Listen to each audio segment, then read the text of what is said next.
I want to start out this week's chapter on uh, population and development by reading you something that I found from an organization that's called the Population Connection. And I think it's such a great statement of this whole issue of how population and development are interrelated. So here it is. Nobody knows how many people the Earth can support because this depends on so many different factors, especially those related to lifestyle and consumption habits. Maybe the question we should be asking is how many people can't the Earth support? For example, at present, the Earth can't support the 5.2 million children under 5 who die every year, mostly from preventable and treatable causes. The Earth can't support the 2.25 billion people who don't have access to safe drinking water. The Earth can't support the 4.15 billion people who don't have access to basic sanitation. The Earth can't support the 720 to 811 million people who are chronically hungry. More important than trying to figure out how much our Earth can endure, we must ask, do people have access to food and water?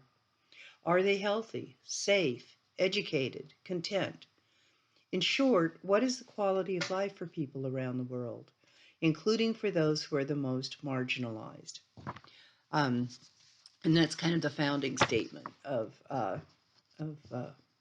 population connection. So the reality is that unless, as your text points out, that unless checked in some way, population growth tends to continue until it hits environmental limits, until it bumps up against something that just can't isn't viable any longer. And this is where the Malthusian theory, which was Malthus developed this theory in 1798, as you saw in your text, and this is where it comes in, this whole thing. And we're going to go into a little bit of detail, but the basic definition of Malthus's theory is really simple. The population is growing faster than the food supply needed to sustain it. Okay? And I put up some videos for you. The original video I had years ago was the year of 7 billion before the population of the world became what it is now. And many social scientists and physical scientists said, natural scientists said, there's no way that the Earth can support more than 7 billion. Now I think the video I put up says it has to do with 8 billion, and we're beyond that already. So the idea that we might face limits represents a direct challenge to the modern worship of constant growth, which we talked about in the last two chapters, previous two chapters. What it does is it confronts the problem of the original capitalist and economic treadmills that we learned about, and that so much of our lives are organized around. That, more products, better products, new products, and consumption, conspicuous consumption, which we learned about. So the thing about the Malthusian theory is that it's deterministic. It's a deterministic one. It says this is inevitable. It's beyond our control. Well, now, as you know, we're halfway through the term and the text that the most environmental sociologists do not agree with a deterministic view. They don't take a deterministic view about this particular issue or any more than they did about the economy or technology, those other things, because they feel very strongly, most environmental sociologists, that we should be quite wary of a deterministic viewpoint. However, here's the big but. That doesn't mean that we can or should ignore the influence that the environment does have on a society. It has a very large influence on society. Um, the environment shapes, but does not determine, okay, the other. So the society and the environment shape each other, right? It's a dialogue, but they don't determine each other. So, with the Malthusian argument, the key point of that is that the population grows geometrically and the food supply only grows arithmetically. What does that mean? We're going to look at compounding in a minute. What the population growing geometrically is two adults do not just reproduce themselves. Some people only have two children, some people have one, some people have none, but many have four, five, six, seven, eight, 10. Think about great grandparents' days. I read about people with 11 and 12 children. And I think about the poor wives. Of course, sometimes there were two wives involved. I don't mean at the same time necessarily, but I mean one wife would have four or five children and die, and then there would be another wife. So, but you get the point, right? So that's what it means. But the food can only grow arithmetically. There's a finite amount of cropland. There's a finite, seeds, et cetera, et cetera. So many scientists today agree that we need to pay close attention to Malthus's basic point, which is the environmental and social threats caused by this exponential growth in population that is constantly compounding. Now, here's where we're going to use the compounding and interest compounding idea. So, what compounding does is it leads to accelerating effects. It's like interest on a savings account. You put $10 in, and there's interest on the $10, okay? But the next month, or however interest is figured annually, whatever, then the interest is on the $10 plus the previous interest on the $10. So it keeps compounding. It's called compound interest. And that's exactly what population does. So what happens is with population, it can increase to create a situation of increasingly limited carrying capacity. And that's where we're at now. We have an increasingly limited carrying capacity. And when you think about these numbers, you'll understand why. As of 2019, this is 2019, the world population was 7.7 billion. Remember, I said that, the total freak out about 7 billion was the max. Well, in 2019, we were at 7.7. Okay, and you can see why people were freaking out when I tell you this next thing. That is triple that world population of 1950. So from 1950 to 2019, the world population tripled from 2.5 in 1950 to from 2.5 billion in 1950 to 7.7 billion in 2019. Now, here's what sounds like good news, and it's better than than the other alternative, and that is that the rate of world growth, population growth, is actually falling somewhat. So when it peaked was in the late 1960s, when the world population was growing at an annual rate. Okay, world population growing at an annual rate of 2.1%. Now, in recent years, that's declined to 1.1%. That sounds wonderful, and it is great. However, there's still cause for alarm, especially to Malthusians, but to everybody else, because of the compounding situation. Because of that previous huge growth, the size, so there's all those people that were added, then the size of the increments is applied to a bigger population. So it's only now 1.1%, but it's applied to that huge population growth that we had previously. So it increased from around 50 million a year in the 1950s to around 70 million a year in the 1960s, and then by the 1980s, it was about 85 million a year, world population growth annually, okay?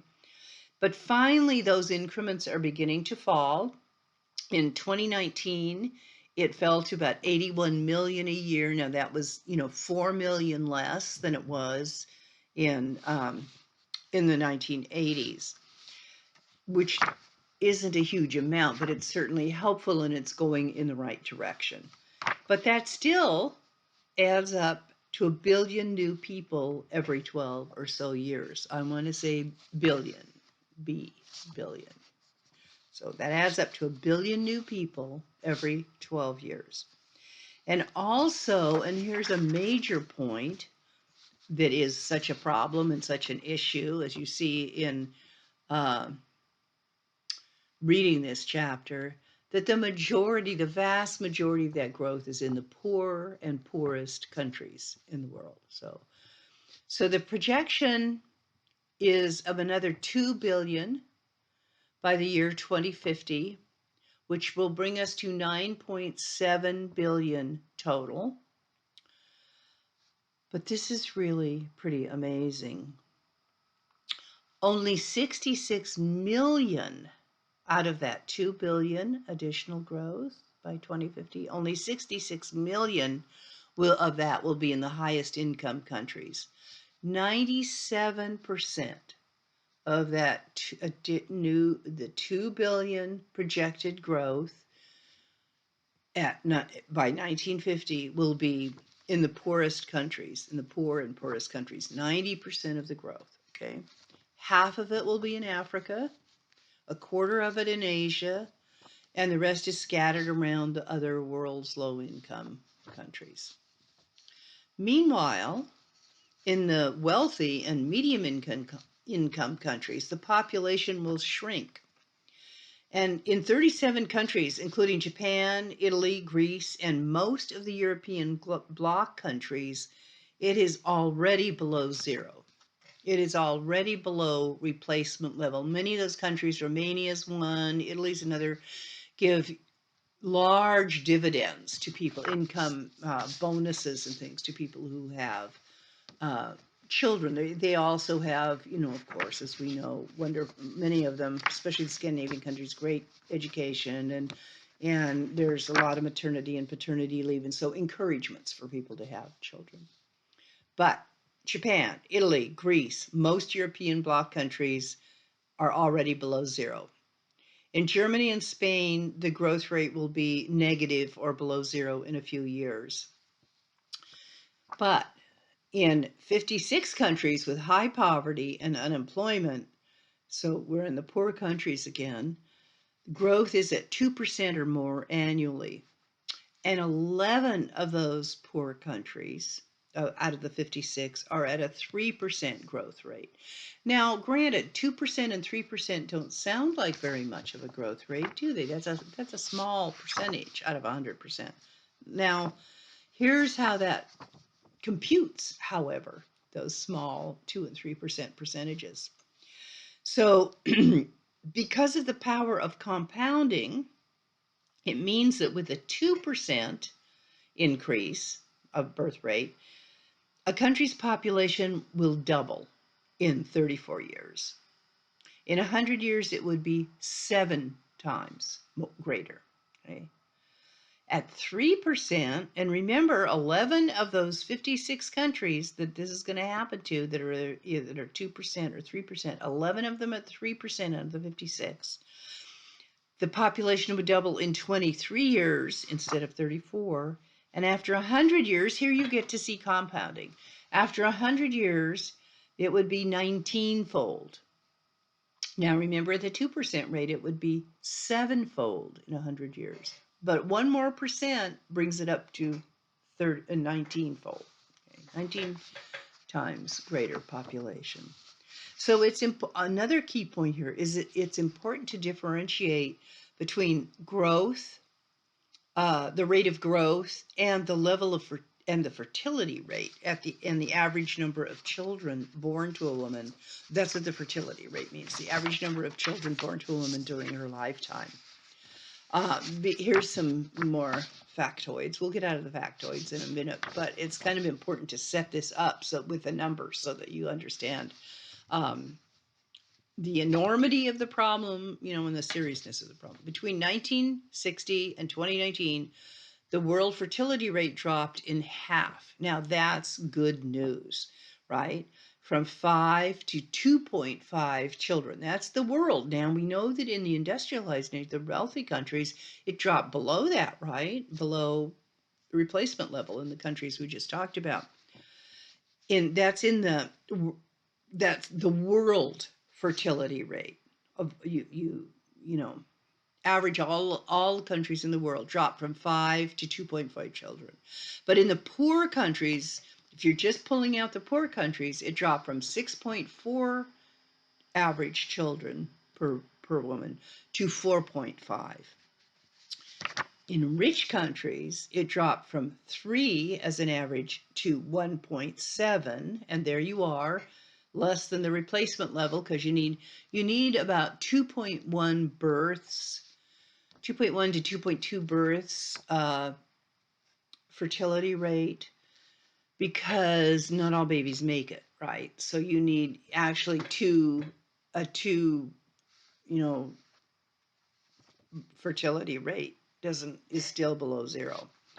So it's not just compounding that's the issue here, but it's the age structure of a population as well, because early high levels of growth are often result in larger population of young adults who are then in the prime of childbearing years. So the younger the population, in those population pyramids they talk about in the text, the younger the bulk of the population is, which is, say, the opposite of Japan, where the bulk of the population is older, is aging.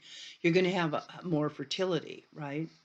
By the way, I tried to find some population pyramids to put up for you, graphics, and they all wouldn't transfer to the class because the class won't let me copy images unless they're a certain, they have to go through a certain process.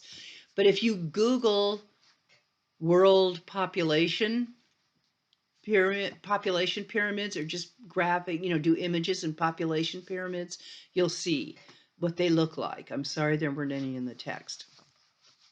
Okay, where are we here? Okay.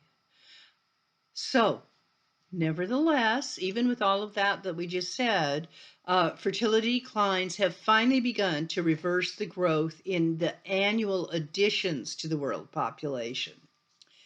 But here's the other thing. They're not necessarily due to fertility declines, but to climate change, warfare, and economic AIDS, okay, and other diseases, and economic dislocation. So increases of population are on top of already accelerating per capita consumption and production patterns. We already we talked about this in the chapter of the economy and technology. We're already ramping up. We know we're consuming more gas and oil, more products. And so this population growth is happening parallel to or on top of, as your text says, those processes as well, those increases in production and consumption patterns. So the environmental impacts can be huge with that because of compounding, right? So then people need more additional resources. Now, Frances Moore Lappé, I put up a video about her in her wonderful book called Diet for a Small Planet. I think it was 20 years ago that she first wrote it. And it is indeed a small planet. And it was a new way of thinking about these issues of consumption. And you'll see here what some of her research shows, okay, as we get into this a little bit more. We'll get back to her. But first, we're going to look at the cultural factors of population. It's a cultural dynamic as much as anything else. So what are the cultural factors? I think this is a wonderful quote. An African witness at the population and quality of life hearings that were held in Africa said, "Women have children, they do not have population." And that's it in a nutshell. Children are and their value, their meaning, all of that are cultural, their ideas, their feelings, right? So they're very important sources of meaning, and they're central to cultural values of any group of people. Um, so there are cultural values that value children, while at the same time, as they point out, for instance, in East Africa, where the situation is particularly dire, nearly 31% of the people experience undernourishment, while population growths are among the very highest in the world. So the question is, why so many children? If you're in a country, East Africa, where 31% of the population experiences undernourishment, why are the growth rates so high? They're among the highest in the world there. So why so many children? Okay. And many social scientists, and it was actually Francis Moore Lappé who kind of started this way of thinking, says the question of causality of why so many children should be reversed, which meaning this: it's not population growth that causes environmental decline, resulting in poverty and hunger, but it's the reverse. Rather, poverty and hunger cause environmental decline and population growth as the poor struggle to survive. Now, how did that come about? How does that happen?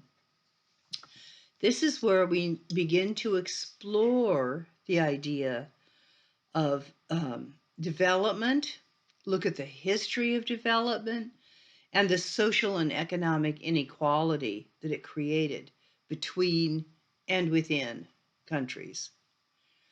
So I love the title of this next section. Well, I mean, it's a sad one, but it's certainly an appropriate one. The development of underdevelopment.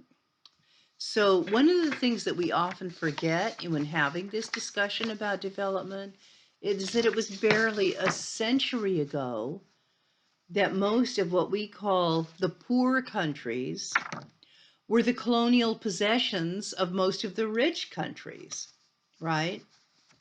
So you have to look at that as what, in this way, what happened to them when they were colonies? How does one, even with emancipation from being a colony, dig oneself out of the dynamics that occurred when they were colonies? This is truly amazing to think about. As recently as 1950, only 3 countries in Africa were fully independent, and it was Egypt, Ethiopia, and Liberia. Africa has lots of countries, it's a huge continent. Only 3 of them were independent. The rest were all colonies. But after World War II, and the victory of the democratic nations in Europe and the US, North America, Canada, there was a global commitment to addressing those kinds of inequalities that occurred during that 100 years of colonization, 100 years plus. There was a new kind of global consciousness that we should help the poor and that poor countries should have self-determination. And the United Nations was actually a product of that kind of awareness. That's how it came into being, was around these issues of fairness and justice. And it was partly due to the rich country, because of that idea of self-determination for countries, that the rich countries gave up their empires. But to be fair, and I'm glad your book addresses this, it was also due to the devastation that the wars created. England was had the greatest colonial empire on the face of the earth. The sun literally never set on the British Empire, That's how big it was. And they were just, you know, broken after World War II, devastated, cities bombed, etc. So that was part of the reason they gave up their empires in order to have the money and the energy and the time to rebuild their own countries. Also, there were movements, certainly, I'm sure you're familiar with the movement in India, for instance, for home rule, to not be ruled by England. So part of that came from the countries, the colonized countries themselves. But the idea was, and this was part of the ethos of the time, right, that the new states and countries that had previously been colonized would soon join the rich, countries at the table of modern luxury. They would be modernized, they would have lots of goods, and what they needed to do that was development and modernization. So, ipso facto, the modernization theory came into being. In fact, President Truman, in his inaugural address, said, we must embark on a bold new program for making the benefits of our scientific advances and industrial progress available for the improvement and growth of underdeveloped areas. He said a lot more than that, and it's in your text, but that was the main gist. Now, John Maynard Keynes, I don't know if you've taken economics class, political science classes, etc.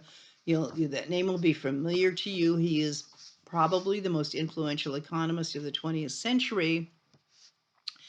And what he saw, he was British, by the way, World War II, he saw that as an opportunity to fundamentally reshape global societies and the economy. And the stated intent was to broaden the benefits of modernity, to bring all these wonderful modern things to these poor nations and previous colonies through development. Well, that sounds great, helping people to develop, right? But there was a much more cynical interpretation of that, and the way it played out in the real world, was not good, as you'll see. So what this became was a way that capital was moved globally around the world to the tune, as they say currently, development has become movements of capital around the world, equivalent to over $1 trillion annually, US dollars, the equivalent, the annual amount, a trillion, okay. And very little of that has done much to help the poor and poorest countries, which get us back to this, we'll see in a minute, why so many children, why 31% of people undernourished in East Africa, etc. Because the result of half a century of development and, quote, modernization has led to vast disparities in wealth. And the disparities continue to widen everywhere despite worldwide economic growth, because that economic growth is focused in the wealthier countries. Okay. So between 1980 and 2016, twice as much of the value of all that growth has gone to the top 1% as to the bottom 50%. Let me say that again. Between 1980 and 2016, twice as much of the value of that growth has gone to the top 1% as to the bottom 50%. However, recently, encouragingly, inequality between countries has begun to fall a bit, but that's only due primarily because of the huge and spectacular growth in China, South Korea, and some other East Asian countries. So statistically and numerically, yes, the inequality between what were poor countries has decreased, but it's just in those areas, just China, South Korea, and a few other Asian countries. It has not affected Africa or many of the other very poor countries. Okay, so the understanding, how do we understand underdevelopment then? Underdevelopment, okay. Underdevelopment is the ever widening gap between rich and poor, and it lies and is laid at the doorstep directly of the inequality, the structure of the world economy, how the world economy is structured. Because the way the world economy is structured, and once again, we've talked about this previously, is that it requires constantly it's new markets. It's constantly seeking and looking for new markets, new places for investment, and that sent capital of the wealthy nations overseas, which could be a really good thing if it was handled properly. Well, of course, the poor nations usually welcome those gifts of, I wouldn't say gifts, I need to rephrase that. They usually welcome the investments, but most of them are loans, not gifts. And they're loans to those very poor countries to set up businesses that are foreign owned or foreign controlled, but theoretically will make enough money to be able to pay back the loans with the relatively high interest, right, that is accrued. So the rich countries really don't give very much away in terms of money. There is some aid and some charity, but it's a very small portion of investment in underdeveloped countries. The rest has been given in the expectation of return of the debt itself at a good, and then additionally a good profit margin on that investment in the debt. So studies have found that the net flow of resources actually goes the other way, the poor countries to the rich countries in terms of resources. So their resources, the poor countries, their resources are being sucked out. And that's in terms of labor, raw materials. Once again, I suggest you watch Blood Diamond. There's other things you could watch, but that was a popular film that kind of describes what that's all about, and in Africa. And so what this happens is that it's resulted in poor countries being just mired in debt to rich countries.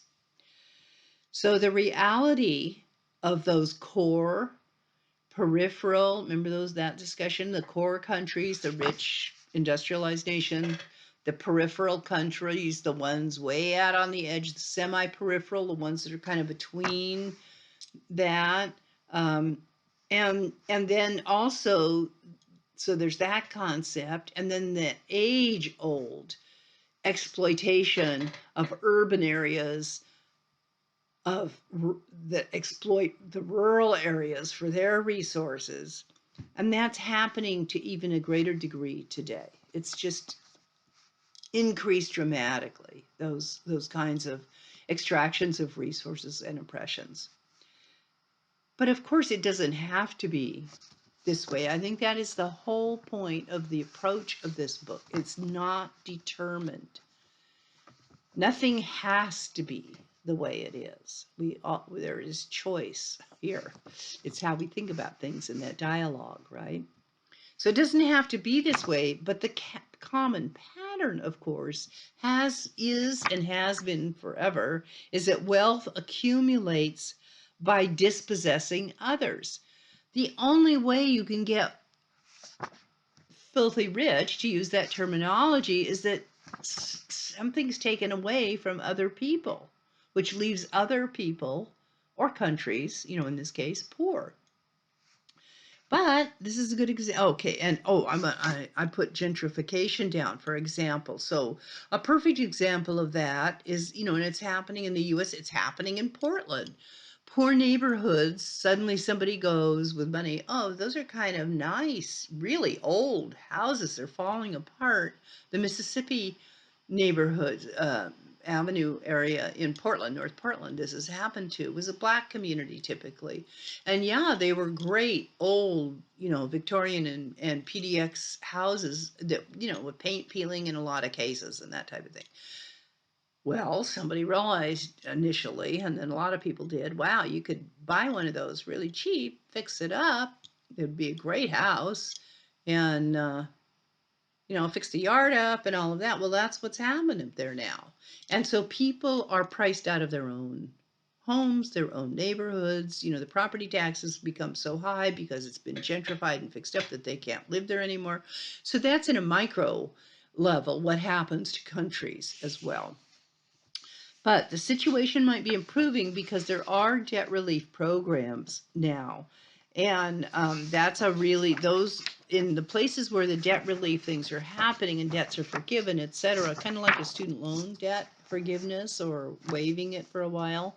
Um, because of those debt forgiveness programs or restructuring the debt, wealth inequality between countries has actually declined a bit in recent years. However, the dominant trend is still very reminiscent of that old, what was called the old imperialism when the colonies were still around, but now it's economic imperialism. And wealth inequality within countries has skyrocketed. Wealth, okay, think about this now.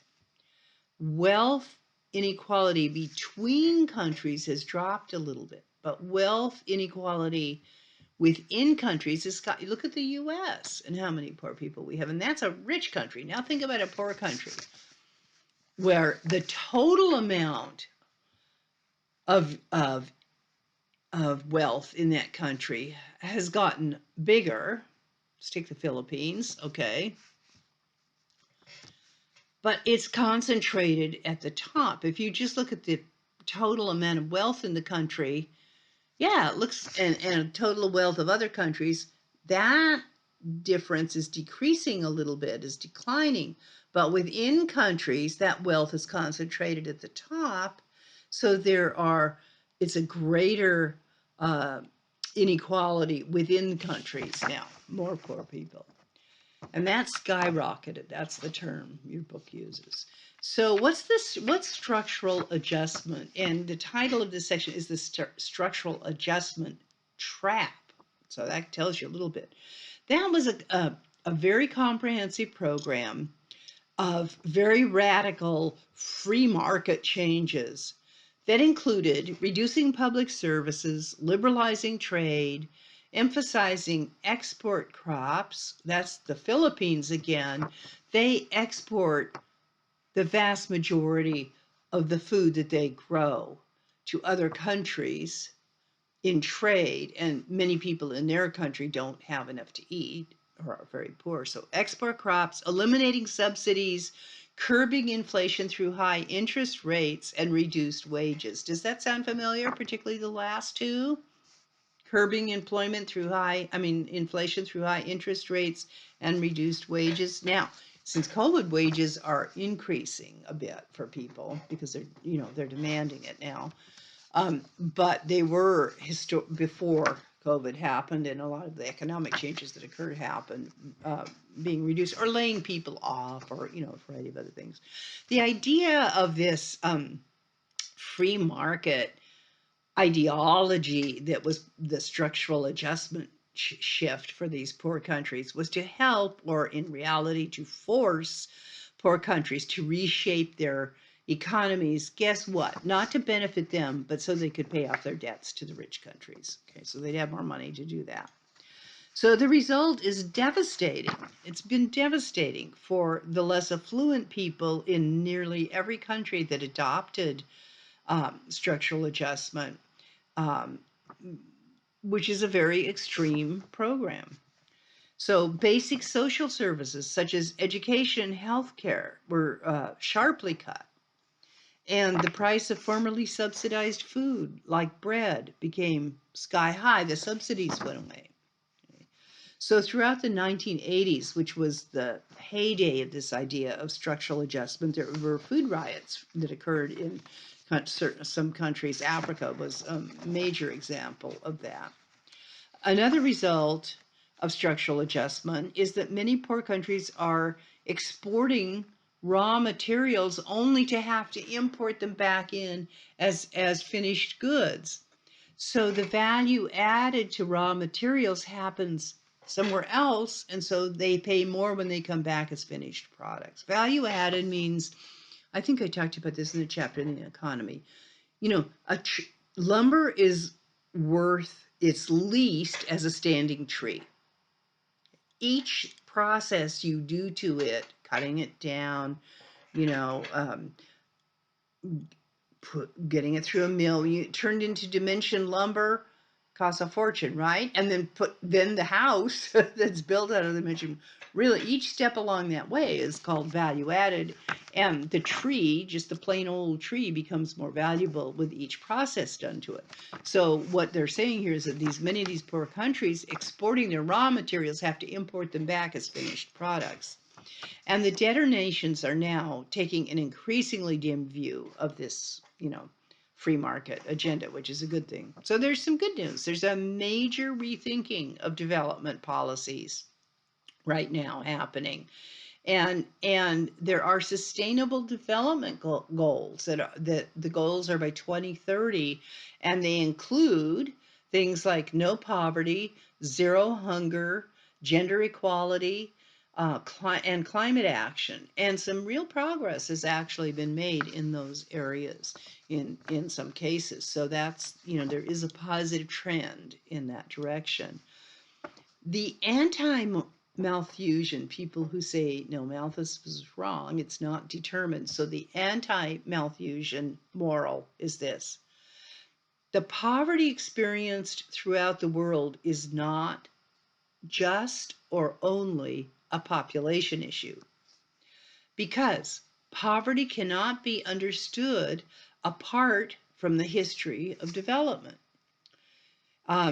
There's a movement now in ecological science called Food for All. And Malthusians point out not only poverty, but also they talk about the 822 million people who don't have enough to eat. So they're saying it's deterministic. See, there's 822 million people who don't have enough food to eat. But the anti-Malthusian critics argue that, on the contrary, there's plenty of food for everyone. That's where the Food for All movement comes in. And the problem of food shortage, is actually a problem of access to food and overconsumption by those who have access, like us. The most obese country in the world is the United States in terms of numbers of population, of obesity, the highest rates of childhood obesity, that type of thing. So this is where Francis Moore Lappé comes in, and Emerita Sen. So one of the main points of Lappé, and you can watch her video as well, the video I put up, is there's little, if any, correlation from the research she did between population density and hunger. Now, see, our assumption is that those African countries with millions of people and children with high population and high birth rates that's the cause of hunger. She says there's little correlation, if any, between population density and hunger, or between the amount of cropland and hunger. It's kind of anti-intuitive, isn't it? But here we're going to see what she said. So the obvious example is Europe, which has some of the most densely populated countries and comparatively little hunger. Africa, however, which suffers from a much greater percentage of hunger, has a far lower population density than Europe does. And although it's true that much of Africa is a desert and it's not cropland, you couldn't grow food there, but the amount of cropland shows no relationship with hunger, so that's not an issue. For example, Japan has 10 people per acre of cropland and very little hunger, but Singapore has 143 people per acre, and it also has per acre of cropland, and it also has very little hunger. They're both wealthy countries, right? But if you look at Chad in Africa, it has 1.6 acres of cropland for every person and 17 times as much hunger as Japan and 240 times as much as Singapore. It has much more cropland per person than Japan or Singapore. but 17 times as much hunger. So, as Moore says, there's really not much correlation between cropland and hunger. No, acres of cropland and hunger in countries. So she argues, Frances Moore Lappé, that the world has plenty of food, even at current population levels. And she advocates what is called a power structure perspective on food and nutrition. Because here's how this works out. Even though Japan and Singapore have very little cropland, they're wealthy. They can buy what they need, right? We have a global economy. Food and everything else is shipped around the world and purchased. As I've said before, look at your grocery store, look at the labels where the food and particularly the produce comes from. So, even though Japan and Singapore have very little cropland, they're wealthy countries. Chad and India have more cropland, but they're poor countries. So, they're hungry, Chad and India. Japan and Singapore aren't. A power structure perspective explains not only the inequalities of access to food, but also the high rates of population growth. Now, this too, it can be counterintuitive unless you process through it. So here's how it goes. A lack of control over their lives, and this is true for all poor people everywhere, including in the United States. If you're poor, there is a feeling of lack of control over your lives. In other cultures, that lack of control leads poor people to regard children as economic resources, because children's labor is what keeps the family going. Help with the farm, help with the animals, help mom, help raise their siblings. Okay. In poor countries, children are viewed as an economic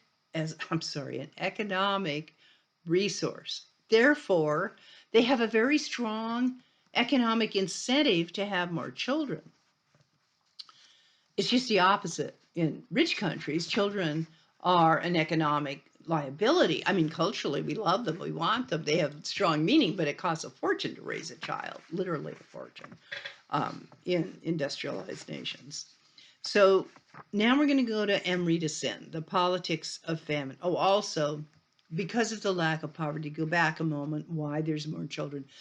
Those countries that are poor, ipso facto, have higher infant mortality rates, right? The mothers, pregnant mothers are undernourished, et cetera, et cetera.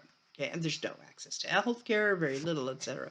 So they also have more children because they know they have a high infant mortality rate. They're an economic asset. They're going to lose a certain percentage of them, so they have more children. Now we're going to look at Amrita Sen and his concept of the politics of famine. And it's kind of a similar argument to Lappé's. He says that famines aren't caused by a lack of food availability, excuse me, but rather a lack of access to food.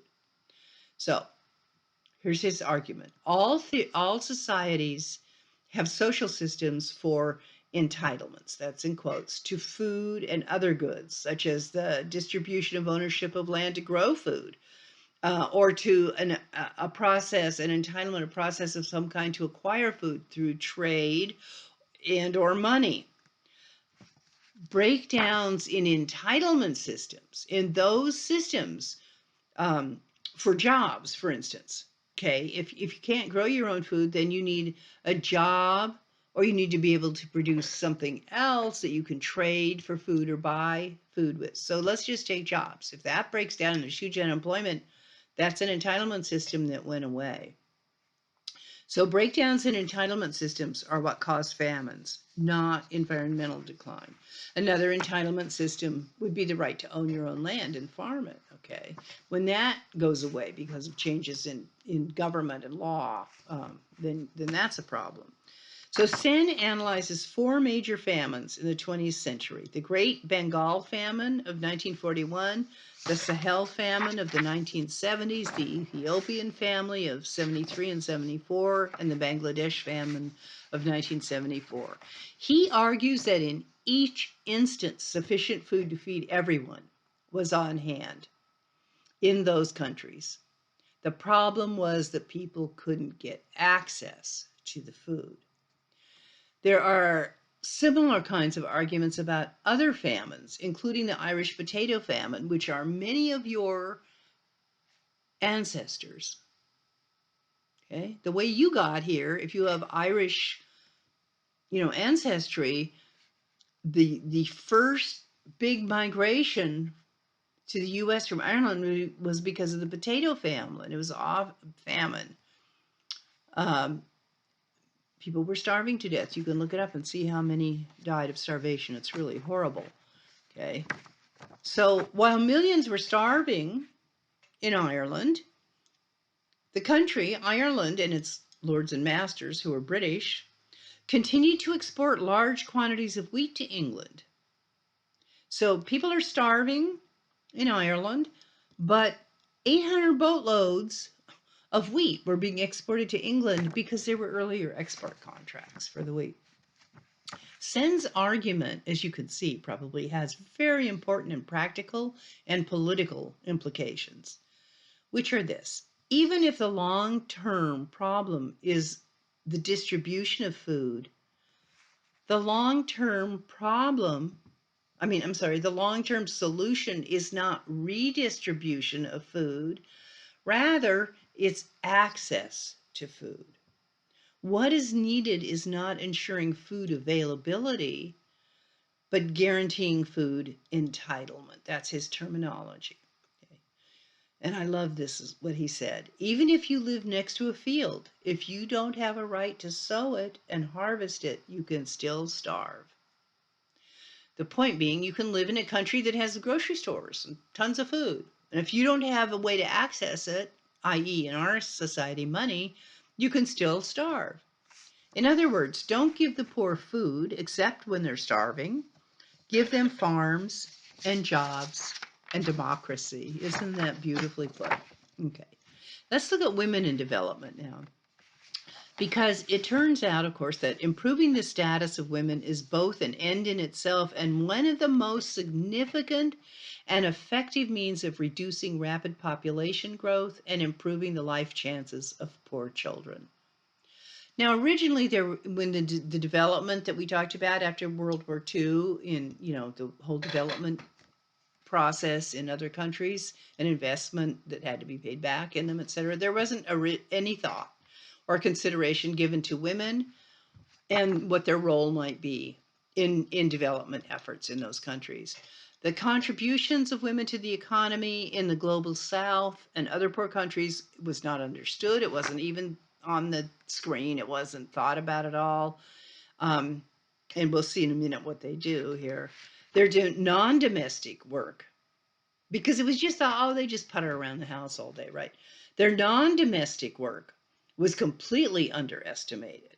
It turns out that in Egypt, and which was not represented in the original statistics and research, it took, you know what it took? It took women anthropologists to go to other countries. They're the ones who found this out, because the male anthropologists and social scientists and economists were not looking at what women, they didn't even think about it. So what it turns out with later research is that in Egypt, which didn't, and this didn't exist in the original research at all, half of women participated in plowing and leveling, and 3/4 participated in dairy and poultry production. So although there are a lot of variations by region and by type and agricultural intensity, women do as much work in agriculture as men, if not more. The kinds of work may differ. Men tend to be more involved in mechanized work, like, mechanical things, and animal-assisted endeavors, like behind plows that oxen pull, that type of thing. Women are more likely to do hand operations such as weeding and sowing seeds. And it turns out through research, we know that women, in fact, do the majority of the world's physical work. Sowing seeds, weeding, washing and carrying water, wood, Fuel, getting water and fuel can take hours and hours and hours of every day for women, depending on what country they live in. So carrying water, wood, birthing, being pregnant, birthing and caring for children, and plus growing, taking, making, and selling goods at local markets. In fact, women around the world in both rich and poor countries do more work than men do. So development efforts completely ignored the implications of that because they didn't know about it, and development policies for the kind of women work do and their status or lack of it didn't exist.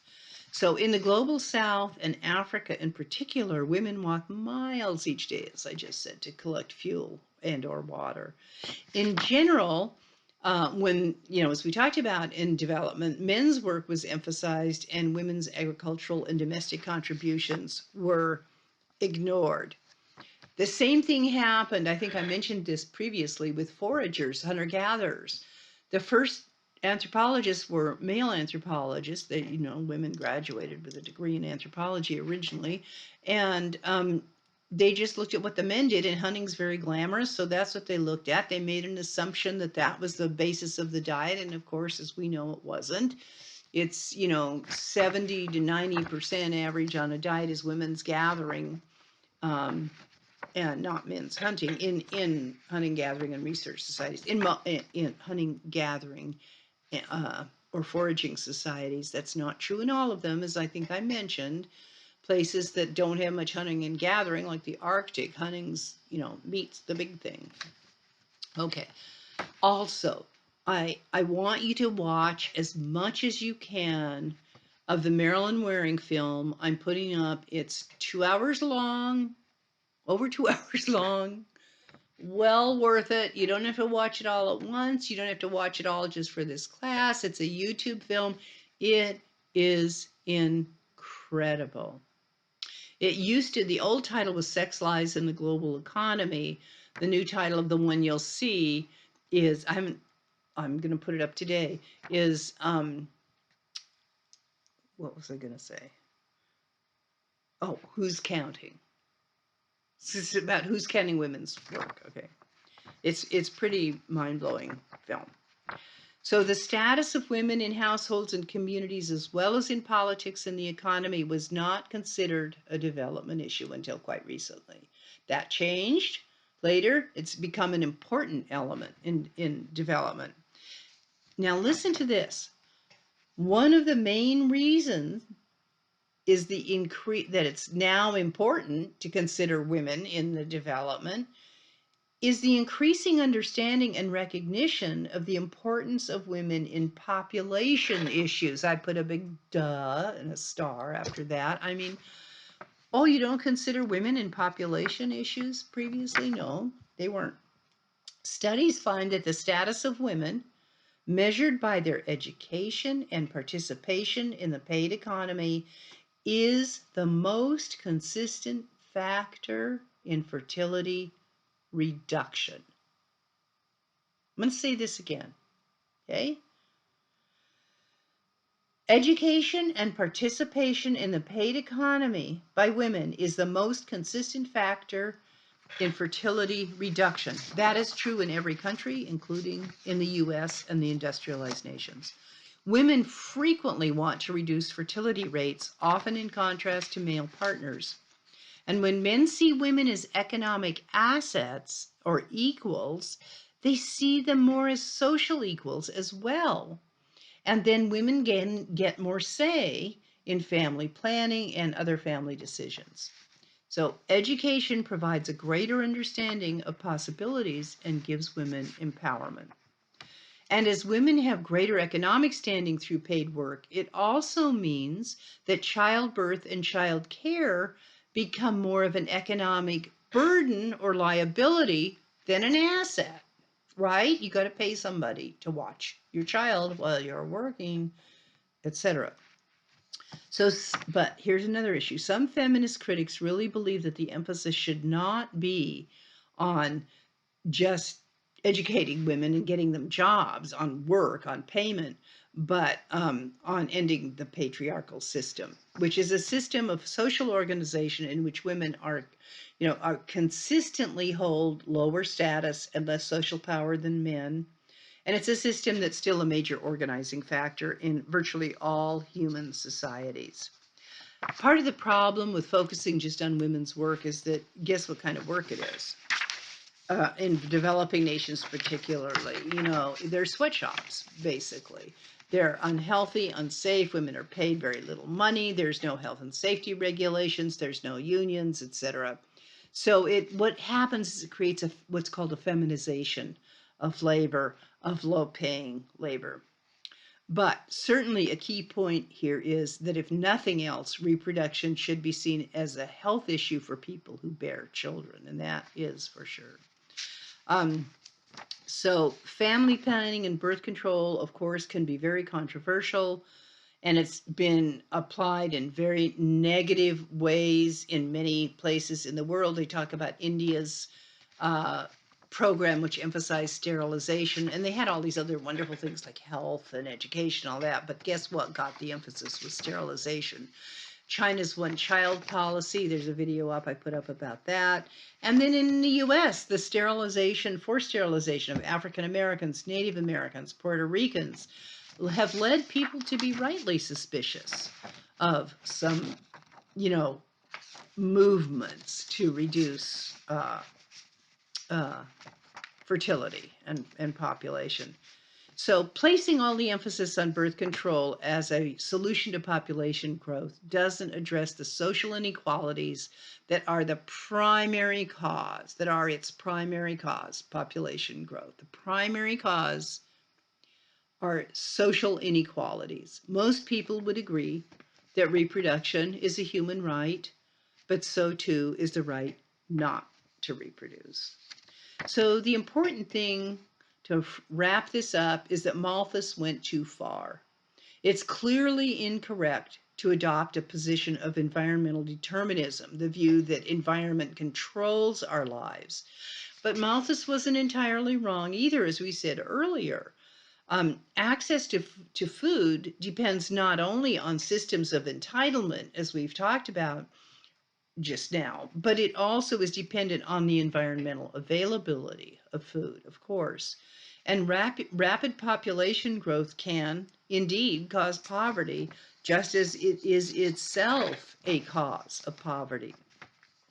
So fundamentally, what these problems represent or indicate is a breakdown in social and economic ties. But if we can create environmentally sound agricultural pathways that are just and provide locally acceptable food, that's one way to deal with this. But so is reducing the consumption of water, of land, of phosphorus, and other materials for which sustainability can never work. We have to be able to accept a degree of what's called environmental agency, not determinism, but agency, which means accepting the environment's ability to affect our social life. That's not the same as environmental determinism. The environment is not a given. We shape the significance it has. And an environmental resource is only a resource because of our technological and social relations and our ideas of us thinking of it as a resource. So as the environmentalist Fred Cottrell said, the environment limits what we can do and influences what we will do. One of the most important lessons from this discussion is that population growth is a real issue, and in this whole situation, but it's one that we must always be understood and intersected within the context of consumption, production, and social inequality. It's not just, women are having too many babies, right? It has to be understood contextually. with consumption, production, and social inequality. The problem of population is not simply one of too many people, rather, it's also a problem of too many people with too much and too many people with not enough.